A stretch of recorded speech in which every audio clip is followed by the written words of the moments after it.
Mes parents et mon frère m'ont trahi. Ils m'ont fait renvoyer de l'école. Ils ont regardé ma vie s'effondrer. Et maintenant, ils supplient pour revenir. Mais je leur ai donné une leçon qu'ils n'oublieront jamais. J'ai 26 ans aujourd'hui, mais j'en avais 19 quand tout ça a commencé. Accrochez-vous, ce qui suit est un vrai drame familial. En grandissant, c'était toujours moi et mon petit frère, Mathieu. De l'extérieur, notre famille semblait normale. Classe moyenne, maison tranquille en banlieue, dîners familiaux, tout ce qu'il faut. Mais à l'intérieur, les choses étaient complètement déséquilibrées. Mathieu a toujours été l'enfant roi. Je ne veux pas me vanter, mais j'étais un très bon élève. Moyenne parfaite, j'avais lancé un programme de tutorat à la maison de quartier. J'étais capitaine du club de débat et je faisais tout ce qu'on attend d'un bon étudiant. Pendant ce temps, Mathieu peinait à garder une moyenne de 13. Il passait son temps à organiser des fêtes et à jouer à des jeux vidéo comme Call of Duty. Pourtant, mes parents le défendaient constamment. Pour eux, c'était un génie incompris avec une méthode d'apprentissage différente. Un exemple ? Une fois, j'ai eu 20 sur 20 dans toutes mes matières. Ma mère a simplement hoché la tête et dit que c'était normal venant de moi. La même semaine, Mathieu a eu un 12 en français. Et ils l'ont emmené dans sa brasserie préférée pour fêter ses progrès. Non, je n'exagère pas. Ensuite est venue la période des candidatures pour les grandes écoles. Mon rêve depuis toujours, c'était HEC. J'avais les notes, les activités, une moyenne solide et j'avais bossé comme un fou pendant des mois. Mathieu a décidé qu'il voulait y aller aussi. Simplement parce que notre père y avait étudié. Il voulait soi-disant perpétuer la tradition. Et c'est là que tout a commencé à déraper. J'ai reçu ma lettre d'admission en premier. Je me souviens, j'étais dans la cuisine à manger une part de quiche froide. Une notification est apparue sur mon téléphone. Quand j'ai lu le message, j'ai commencé à trembler. J'ai appelé mon meilleur ami Lucas immédiatement. Je savais que ma famille ne réagirait pas. Et j'avais raison. Au dîner, quand je leur ai annoncé la nouvelle, ils ont dit juste « bah, c'est bien ». Puis ils ont tout de suite parlé de Mathieu, en disant qu'ils étaient certains qu'il serait pris lui aussi. Parlons un peu de sa candidature. Rien que d'y penser, ça me met encore en colère. Il n'avait presque pas révisé pour les concours. Il a eu un score ridicule, environ 12. Et son essai parlait de comment organiser des soirées lui avait appris à diriger. J'ai essayé de l'aider. Je passais mes soirées à lui expliquer les maths, à faire des exercices blancs avec lui. Mais il abandonnait toujours après 20 minutes. Il disait que tout le monde n'avait pas besoin d'être un intello comme moi. Ensuite, il repartait jouer à Call of Duty. Puis le jour où il a reçu sa lettre de refus est arrivé. On aurait dit qu'il venait de perdre quelqu'un. Il est rentré avec le courrier, s'est jeté par terre dans la cuisine et s'est mis à pleurer. Il avait 21 ans, pas 12. Mes parents ont accouru comme s'il faisait une crise cardiaque. Pendant ce temps, ma lettre d'acceptation était toujours accrochée au frigo, cachée sous des menus de fast-food et une vieille photo de son équipe de foot. Les semaines qui ont suivi étaient insupportables. Mathieu s'enfermait dans sa chambre. Il ne sortait que pour soupirer bruyamment et me lancer des regards noirs. Mes parents ont commencé à devenir étranges eux aussi. Ils disaient que certains avaient toujours de la chance, ou que la vie n'était pas juste pour tout le monde. Comme si je n'avais pas trimé pendant des années pendant que lui se reposait sur son charme. Et pourtant, c'était moi le chanceux. Le pire, c'est que Mathieu disait à tout le monde, aux amis, à la famille, même à des inconnus, que HEC était son destin parce que papa y était allé. Il avait déjà collé un autocollant HEC sur sa voiture. C'était gênant. Et quand il a été refusé, au lieu de se remettre en question, il a commencé à dire que j'avais dû tricher. Au début, il racontait juste que j'avais probablement triché aux épreuves ou que je connaissais quelqu'un au service des admissions. Puis c'est allé beaucoup plus loin. Avec le recul, je vois que c'était le début de son plan pour me détruire. À l'époque, je ne me rendais pas compte, mais ce refus avait cassé quelque chose dans sa tête. Il n'a pas supporté que son destin lui échappe. Et au lieu d'agir comme un adulte, il a décidé que si lui ne pouvait pas aller à HEC, alors moi non plus. La porte restait généralement ouverte quand on était là, parce qu'on accueillait souvent des groupes de révision, mais on avait cette règle, la fermer après 23 heures pour pouvoir dormir un peu. Franchement, la vie était plutôt sympa à ce moment-là. Je maintenais une moyenne de 19,5. L'algèbre linéaire avait ruiné mon 20 sur 20, mais bon. J'avais rejoint le club de robotique et je bossais sur un projet d'IA qui commençait à attirer l'attention. Un recruteur de chez Google traînait dans notre département, et mon prof avait laissé entendre que je pourrais décrocher un stage d'été. Pour une fois, tout semblait s'aligner parfaitement. Et puis, les choses bizarres ont commencé. Au début, c'était des petits détails. Des gens me regardaient et chuchotaient au resto U. D'autres changeaient de table quand je m'asseyais. Je me suis dit que peut-être je sentais mauvais, rire, mais ensuite, un mec de mon cours d'analyse est venu me voir après le cours. Je ne lui avais jamais parlé. Il m'a demandé si je pouvais le dépanner. Je lui ai demandé de quoi il parlait. Il a juste fait une drôle de tête et est parti sans rien dire. Une semaine plus tard, Sarah, notre référente d'étage, m'a pris à part après une réunion du couloir. Elle essayait de faire genre tout va bien, mais m'a dit qu'il y avait des préoccupations concernant mes activités. Je ne comprenais absolument rien. Jusqu'à ce qu'elle me demande directement si je vendais de l'Adral à d'autres étudiants. J'ai éclaté de rire. Je croyais qu'elle blaguait. Je ne prends même pas de paracétamol pour les maux de tête, alors vendre des médocs. Et là, elle m'a montré des captures d'écran. Quelqu'un envoyait des messages privés à des étudiants sur Instagram en se faisant passer pour moi. Il proposait de leur vendre des pilules pour étudier. Les messages étaient écrits d'une façon bizarre, un peu comme moi. Ils reprenaient certaines expressions que j'utilise, mais ce n'était clairement pas moi. Il y avait même de fausses conversations où je prétendais avoir volé le projet de recherche de mon frère pour être accepté à HEC. J'ai su tout de suite que c'était lui. Plus tard, son ex m'a dit qu'il espionnait mes réseaux sociaux, qu'il analysait ma façon d'écrire pour créer ces conversations complètement inventées. L'histoire du projet de recherche était franchement grotesque. Ce type m'avait déjà demandé si Python, c'était un truc en rapport avec les serpents. Mais ça ne s'est pas arrêté là. C'est devenu bien pire. Avec Nicolas, mon coloc, on avait l'habitude d'aller réviser à la bibliothèque ouverte 24 heures sur 24. Mais une nuit, pendant la semaine des partiels, j'ai eu une migraine horrible. Genre tache devant les yeux, nausée, tout. Nicolas m'a carrément ordonné de rester au lit. Il m'a dit qu'il me passerait ses notes plus tard. Le lendemain matin, j'ai réussi à me traîner jusqu'à mon cours de 8 heures.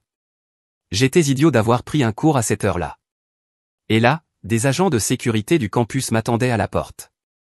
Apparemment, quelqu'un avait signalé anonymement que je vendais de la drogue depuis ma chambre. Ils ont fouillé l'endroit. Sous mon lit, ils ont trouvé une boîte à chaussures pleine d'herbes et de pilules non étiquetées. Juste à l'endroit où je gardais mes manuels de secours. Et là, le détail, seulement 3 personnes connaissaient cette cachette. Moi, Nicolas, et mon frère. C'est lui qui m'avait aidé à emménager. Il s'était plaint tout le temps que ma chambre était mieux que la sienne à l'IUT où il avait fini. Je me souviens lui avoir montré où je rangeais mes bouquins en rab. Il avait fait une blague sur le fait de cacher des gâteaux là pour échapper à maman quand elle venait. Je paniquais, j'essayais d'expliquer que ces drogues n'étaient pas à moi. Mes 3 étudiants sont venus témoigner, affirmant m'avoir acheté de l'Adral. Plus tard, j'ai appris que mon frère les avait payés avec toutes ses économies. Il bossait chez Subway tout l'été. Imaginez être assez mesquin pour cramer tout son salaire de vendeur de sandwich juste pour détruire son propre frère. Le pire, c'est que le jour où les policiers sont venus, mes parents avaient prévu de passer me voir. Ils sont arrivés en plein milieu, pendant que j'essayais d'expliquer la situation aux agents. Et au lieu de me défendre, ou même de poser des questions, mon père est resté planté là à envoyer des textos avec ce petit sourire bizarre. Plus tard, en regardant la facture téléphonique, j'ai vu qu'il écrivait à mon frère pendant tout ce temps. Avec le recul, je vois maintenant à quel point tout ça avait été orchestré dans les moindres détails. Mon frère savait exactement quand je serais vulnérable. Il connaissait la période des partiels, connaissait la cachette dans ma chambre, et il avait passé des mois à construire cette fausse image de moi en dealer de drogue. Il avait même tout planifié pour que nos parents soient là au moment de mon humiliation.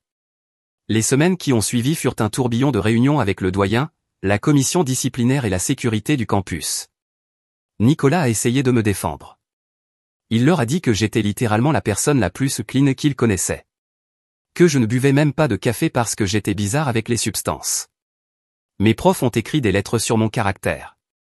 Ça n'a rien changé. Ils avaient des preuves et des témoins. Et voilà. Là, tout est vraiment parti en enfer. Rien que d'y penser, même 7 ans plus tard, ça me fout encore la rage. L'enquête de l'université était une blague. Ils ont trouvé les drogues dans ma chambre, que je suis encore persuadé à 100% que mon frère y avait planqué. Ils avaient ces 3 étudiants choisis au hasard qui affirmaient que je leur avais vendu de l'Adral. J'ai découvert bien plus tard que mon frère leur avait filé 500 € chacun, pris sur ses économies du boulot chez Subway. Et il y avait toutes ces captures d'écran de conversations Instagram, où je semblais proposer des pilules à des gens. J'ai tout essayé pour prouver mon innocence. J'ai même proposé de faire un test de dépistage sur le champ. J'ai montré mes relevés bancaires pour prouver que je n'avais reçu aucun paiement suspect. J'ai demandé à mes anciens profs du lycée d'écrire des lettres, pour dire que j'étais ce gars super strict qui avait une fois dénoncé un élève parce qu'il fumait dans les toilettes. Pas mon moment de gloire, mais bon, ça montrait qui j'étais. L'audience disciplinaire avait lieu un mardi matin. Je m'en souviens parce que le lendemain, je devais présenter mon projet d'intelligence artificielle à un recruteur de chez Google. J'y avais travaillé pendant des mois. L'audience se tenait dans une pièce étouffante du bâtiment administratif. On aurait dit un procès pour meurtre. Ils étaient 6 autour d'une grande table, à me fixer comme si j'étais le fils caché de Pablo Escobar. Mes parents étaient là, ce qui rendait les choses encore pires. Ma mère faisait semblant de pleurer, mais sans larmes, juste des reniflements bizarres. Et mon père passait tout le temps à écrire des textos. Plus tard, j'ai vu sur la facture téléphonique qu'il les envoyait à mon frère, en temps réel. Qui fait ça à son propre fils? Le pire, c'est quand ils ont fait entrer les témoins. 3 mecs que je connaissais à peine dans le bâtiment. Ils ont affirmé que je leur vendais de l'Adral depuis la première semaine de cours. Ils avaient tout un scénario. Comme quoi je les retrouvais derrière la bibliothèque, à des heures précises, que j'avais des réductions pour les commandes en gros. Un délire détaillé qui me faisait passer pour un vrai trafiquant. Et moi, je me souvenais qu'au début, j'avais dû chercher sur Google ce qu'était l'Adral, quand la responsable de l'étage m'en avait parlé. Nicolas a pris la parole pour me défendre. Il leur a dit que j'étais probablement le colocataire le plus ennuyeux du monde. Que je refusais même les boissons énergisantes pendant les nuits blanches à cause des édulcorants artificiels. Il leur a parlé de notre règle de porte ouverte. Du fait que n'importe qui pouvait entrer dans notre chambre. Il a mentionné mes notes excellentes. Et le stage potentiel chez Google. Il leur a demandé pourquoi je risquerais tout ça juste pour vendre des médocs. Mais ça ne servait à rien.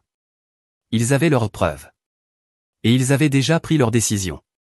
Le doyen, ce type avec une tête à claque comme j'en ai rarement vu, a lu une déclaration interminable. Il a parlé de la politique de tolérance zéro de l'école. Du devoir de préserver la réputation de l'établissement. Et toutes ces conneries. La lettre d'expulsion faisait 3 pages.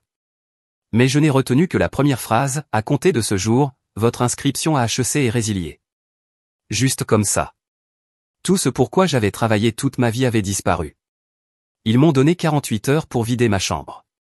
Faire mes valises était surréaliste. 1 minute plus tôt, j'étais un étudiant prometteur en informatique, avec un stage possible chez Google. La suivante, je bourrais tous mes rêves dans des cartons, pendant que des gens chuchotaient dans le couloir. Certains m'ont même filmé en train de descendre les boîtes jusqu'à ma voiture, sur Snapchat. Classe. Mes parents sont venus pour aider, mais ils ne faisaient que traîner autour, rendant les choses plus lourdes. Ma mère n'arrêtait pas de dire, je ne comprends pas ce qu'on a raté avec toi. Et mon père, lui, continuait à envoyer des textos à mon frère. À un moment, il a même souri en lisant un message. J'imagine que mon frère avait envoyé une blague bien salée sur ma vie ruinée. Le coup final? L'université a refusé de me transmettre mes relevés de notes, à cause de la procédure disciplinaire en cours. Non seulement j'étais viré, mais je ne pouvais même pas me réinscrire ailleurs. Et il s'attendait toujours à ce que je paie la totalité des frais de scolarité pour le semestre. Génial. Nicolas était le seul véritable ami qu'il me restait. Il m'a aidé à faire mes cartons jusqu'à environ 3 heures du matin. Ensuite, on s'est assis sur mon lit dénudé, à grignoter des chips de distributeur, en essayant de comprendre ce que j'allais faire maintenant. Ses parents ont appelé. Ils m'ont proposé de venir m'installer chez eux à Lille, le temps que je reprenne pied. Ce sont des médecins super cool, et ils ont vite compris que toute cette histoire n'avait aucun sens. Mais le pire, c'était mes grands-parents. Ils s'étaient portés garants de mes prêts étudiants. Mes parents les ont appelés aussitôt pour leur parler de mon expulsion. Au lieu d'écouter ma version, ils ont directement cru que j'étais devenu un genre de trafiquant. Ma grand-mère a même dit, j'ai toujours eu peur que tous ces trucs d'informatique t'emmènent sur une mauvaise pente.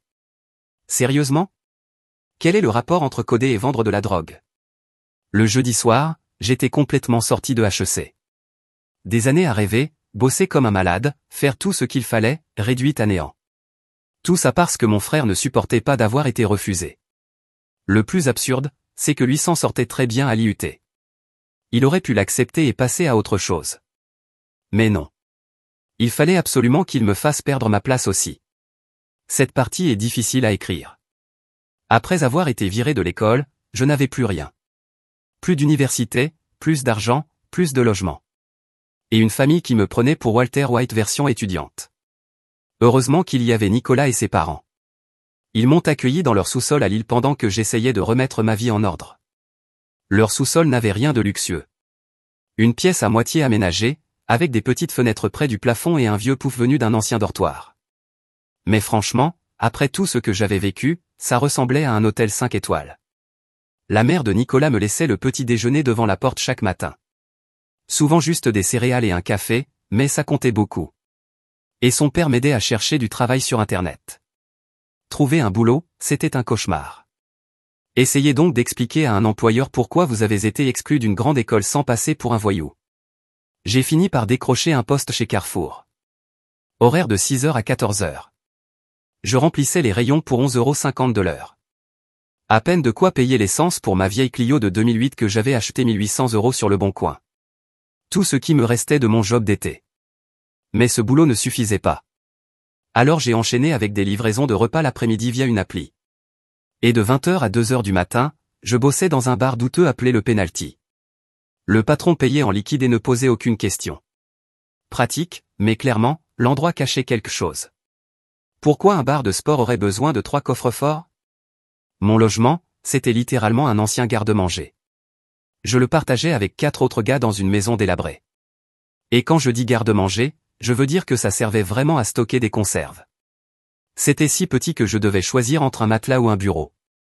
Impossible d'avoir les deux. J'ai pris le matelas et posé mon ordi portable dessus. Un de mes colocataires, Miguel, était probablement un vrai dealer, ironique non? Mais c'était aussi l'un des mecs les plus sympas. Parfois, il me donnait des tamales faits maison par sa mère quand je n'avais même plus de quoi faire les courses. Le pire, ce n'était même pas les jobs pourris ou la chambre minuscule. C'était ce sentiment que mon avenir entier était foutu. Je faisais défiler LinkedIn, je voyais mes anciens camarades de HEC parler de leur stage chez Google ou Facebook. Pendant ce temps, moi, je calculais si je pouvais me payer à la fois des nouilles instantanées et du papier toilette cette semaine. Nicolas m'appelait de temps en temps pour prendre des nouvelles. Mais j'ai fini par éviter ses appels. C'était trop dur d'entendre comment tout allait bien pour lui. Mes parents m'ont aussi appelé quelques fois. Uniquement pour me dire à quel point j'étais une déception.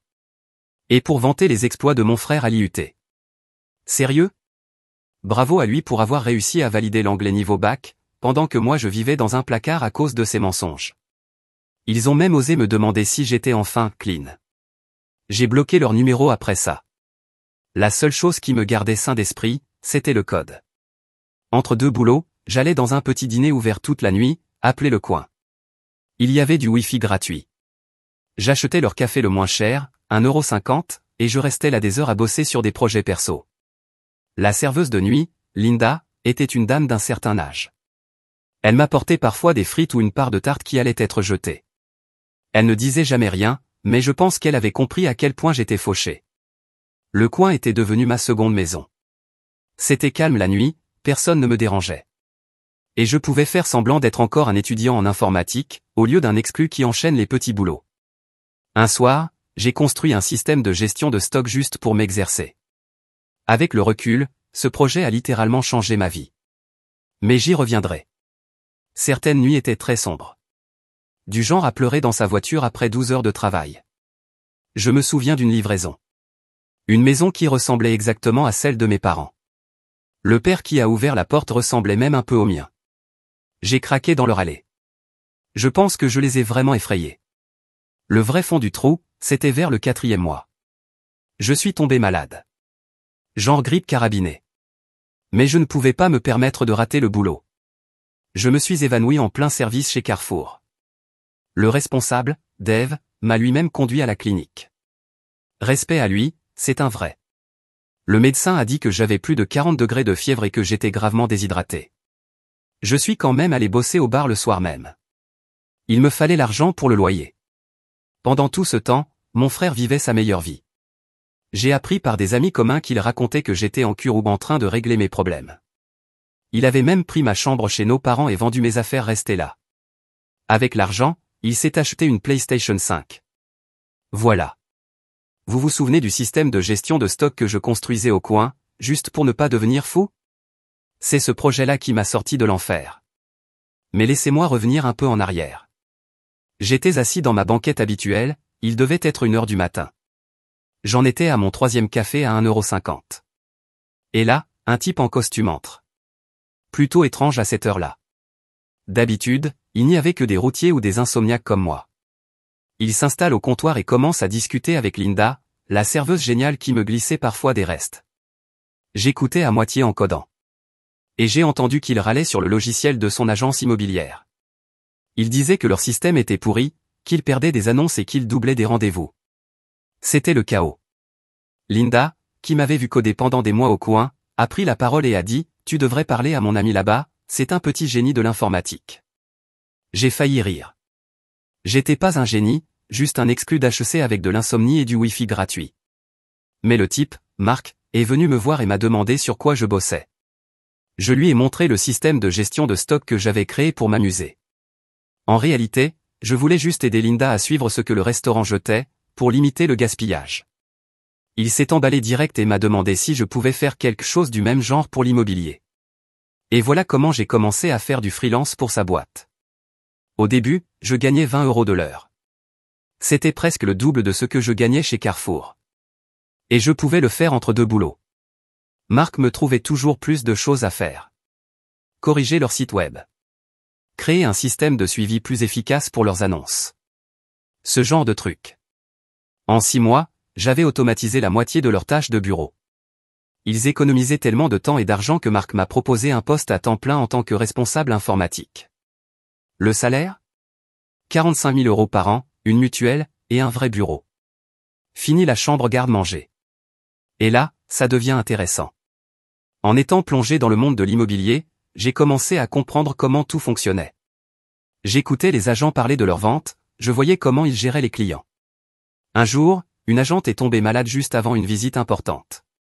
Marc paniquait, c'était un gros client. J'ai proposé de le faire à sa place. Je connaissais bien le bien, j'avais construit tout le système. Totalement improvisé. J'ai regardé 5 vidéos YouTube sur comment faire visiter une maison sur le chemin. Mais ça a marché. Les clients ont aimé que je sache parler du système électrique, ou des possibilités d'amélioration tech. Ils ont acheté. Le lendemain, Marc m'a convoqué dans son bureau. Je pensais qu'il allait me virer. Mais non. Il m'a proposé de me sponsoriser pour obtenir ma licence d'agent immobilier. Il m'a dit que mon profil tech était un avantage unique. Je parlais le langage des gens de la tech qui débarquaient à Lille. Étudier pour la licence, c'était dur. Je travaillais encore à temps plein. Je prenais des cours le soir.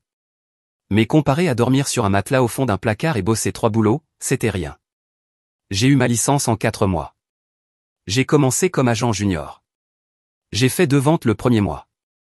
Je me sentais imbattable. Puis j'ai compris un truc. Je pouvais combiner tech et immobilier d'une façon que personne ne faisait. J'ai créé un site qui suivait les tendances du marché et pouvait prédire quel quartier allait exploser, en analysant l'ouverture de cafés ou l'arrivée de nouvelles startups. J'ai commencé à me spécialiser dans le relogement de salariés de la tech à Lille. Ma première année en tant qu'agent à part entière, j'ai gagné 88 200 €. Pas mal, mais rien d'extraordinaire. Deuxième année, 145 000. Troisième année, 285 000. Finalement, toutes ces heures à pleurer dans ma voiture après les livraisons m'avaient appris à me battre. Le vrai déclic est venu quand j'ai géré un contrat énorme, aider une entreprise tech à déménager tout son service ingénierie de Paris à Lille. 50 maisons. Que des achats haut de gamme. La commission de ce contrat l'a dépassé mon salaire cumulé de 4 années. Aujourd'hui, je suis le plus jeune directeur senior de l'histoire de l'agence. J'ai fait 1 800 000 € de ventes au dernier trimestre. J'ai acheté ma propre maison dans un quartier chic, entouré de médecins et d'avocats. J'ai même un chien, un berger allemand que j'ai appelé Sudo. Oui, je suis toujours un air. Il aboie quand je lui dis le pseudo-speak. Le plus fou ? Je gagne probablement plus aujourd'hui que si j'avais fini mon diplôme en informatique à HEC. Parfois, je regarde LinkedIn et je vois mes anciens camarades, coincés dans des boulots de code qu'ils détestent, pendant que moi, je bosse 30 heures par semaine et je me fais plaisir. Et Linda ? Je vais toujours prendre un café au coin de temps en temps. Maintenant, je laisse 100 € de pourboire. Ça a aidé à payer la robe de mariée de sa fille l'année dernière. Elle essaie encore de me donner de la tarte gratuitement. rire. Et voilà, on arrive au moment présent. Et franchement, j'ai encore du mal à réaliser tout ça. Dimanche dernier, j'étais dans mon jardin, en train de faire griller des steaks et de jouer avec Sudo. Toujours le meilleur chien du monde. Même si ma copine dit qu'apprendre des commandes Linux à un chien, c'est le summum du nerf. Il faisait beau. Pas trop chaud. Un dimanche parfait à Lille. La musique jouait. J'étais détendu. Et puis Sudo s'est mis à aboyer comme un fou vers l'avant de la maison. Il est d'habitude très calme avec les livreurs et les voisins. Donc je savais que c'était pas normal. Je vais voir. Et là, je vois une Mercedes noire garée dans mon allée. J'ai cru une seconde que c'était un client.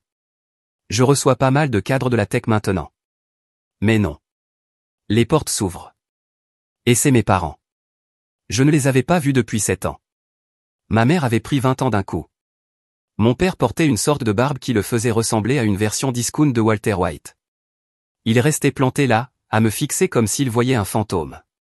La première chose que ma mère a dite, « Ta maison est plus grande qu'on imaginait. » Pas de bonjour. Pas de « tu nous as manqué. » Pas même de pardon pour avoir cru au mensonge de mon frère et avoir ruiné ma vie. Juste une remarque passive-agressive sur la taille de ma maison. Classique. Mais en regardant bien leur visage, j'ai compris. Ils avaient l'air brisés. Ma mère n'avait pas de maquillage, ce qui n'arrivait jamais. Et les mains de mon père tremblaient. Là, j'ai su qu'il se passait quelque chose de grave. Ils m'ont dit que mon frère avait planté sa voiture contre un arbre en sortant d'une boîte à Las Vegas, 3 semaines plus tôt. Mort sur le coup. Apparemment, il bossait comme consultant en réseaux sociaux. Ce qui, dans son cas, voulait sûrement dire qu'il était payé pour ramener des filles en soirée. Rien d'étonnant. Le plus dérangeant ? Ils n'étaient pas venus seulement pour m'annoncer sa mort. Ils étaient venus s'excuser. Il paraît que mon ancien coloc, Nicolas, qui bosse maintenant chez Google comme ingénieur, a croisé ma mère à une conférence tech à Paris le mois dernier. Il ne savait pas que mon frère était mort. Mais il leur a tout raconté. Il leur a montré toutes les preuves qu'il avait gardées, capture d'écran des faux comptes Instagram créés par mon frère, preuve des virements faits aux étudiants pour qu'ils mentent, même des images de vidéosurveillance montrant quelqu'un qui ressemblait fortement à lui entrer dans notre chambre la veille de la découverte des drogues. Nicolas avait tout conservé, dans l'espoir qu'un jour, ça puisse me réhabiliter. D'après mes parents et franchement, j'ai encore du mal à y croire. Mon frère leur avait convaincu que j'étais un génie du mal, que j'avais volé son projet de recherche pour entrer à HEC. Vous vous souvenez qu'il avait à peine réussi ses cours de sciences au lycée ? Eh bien apparemment, il leur avait raconté qu'il bossait en secret sur une intelligence artificielle révolutionnaire et que je l'avais piraté pour lui voler son projet. Il disait n'avoir jamais été au courant pour l'histoire de drogue. Il pensait vraiment que je dealais, parce que mon frère leur avait montré des preuves. Probablement les mêmes captures d'écran trafiquées qu'il faisait circuler sur le campus. Ma mère s'est mise à pleurer. Elle disait qu'ils avaient passé des années à croire qu'ils avaient échoué en tant que parents, qu'ils avaient élevé un trafiquant, alors qu'en réalité, c'était leur autre fils le monstre depuis le début. Pendant qu'ils me racontaient tout ça, Sudo les regardait avec ce regard de chien ultra jugeant, comme s'ils savaient que c'était eux qui m'avaient détruit. Brave chien. Je ne savais même pas quoi ressentir. Une partie de moi avait envie de leur hurler dessus. Ils m'avaient élevé pendant 18 ans. Ils me connaissaient.